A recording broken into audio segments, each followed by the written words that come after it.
नमस्कार। आजकाल प्रत्येक मुलाचे आई वडील आपल्या मुलांना इंग्लिश मीडियमच्या शाळेत घालत असतात। याचं कारण म्हणजे आपल्या मुलांनी स्पर्धेच्या युगात टिकावं, त्याचं आयुष्य व्यवस्थित जावं। पण आजचा हा व्हिडिओ पाहिल्यानंतर तुम्ही नक्कीच आपल्या मुलांना इंग्लिश मीडियमच्या शाळेत टाकूच शकत नाही। याचं कारण तुम्हाला हा व्हिडिओ पाहिल्यानंतरच समजू शकेल। व्हिडिओ पुढे पाहण्याआधी आपल्या चॅनलवरती कोणी नवीन असाल तर आपला RG मराठी न्यूज चॅनल जरूर सबस्क्राइब करून घ्या।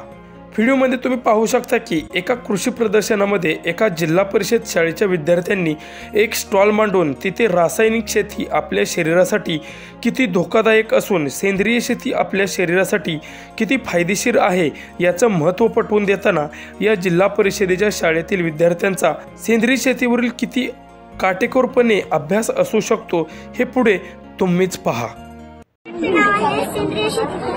आजकालचे शेतकरी रासायनिक शेती करतात, सेंद्रिय शेती सोडून रासायनिक शेती करतात। तर रासायनिक शेती ही आपल्या शरीराला धोकादायक आहे आणि सेंद्रिय शेती ही आपल्या शरीराला उपयुक्त आहे।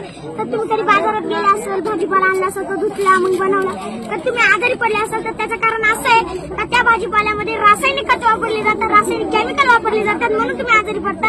आणि याच्यामध्ये शेणखत वापरलेलं आहे, बनायची शेत आहे आणि त्याच्यामध्ये शेणखत वापरलेलं आहे। त्याचे वेगवेगळे प्रकार असतात, गांडूळ खत, शेणखत, कोंबडी खत आणि फ्लावरचे शेत आहे त्याच्यामध्ये शेणखत वापरलंय, गुलाबाचं शेत आहे त्याच्यामध्ये शेणखत वापरलंय आणि शेंगदाण्याची पेंड आहे, गाईचं खाद्य शेंगदाण्याची पेंड आणि हे उडदाची डाळ आहे, मग याची आपण आमटी पण खातो आणि गाईचं खाद्य पण आहे आणि हे खाल्ल्यानंतर गाई शेण देते, मग त्या शेणाचं 1 किंवा 2 महिन्यानंतर खत तयार होतं, ते खत मग या शेतीमध्ये आपण वापरतो। आणि या संशोधनामधून मला असं सिद्ध करायचं, शेतकऱ्यांनी रासायनिक शेती न करता सेंद्रिय शेती करावी। धन्यवाद।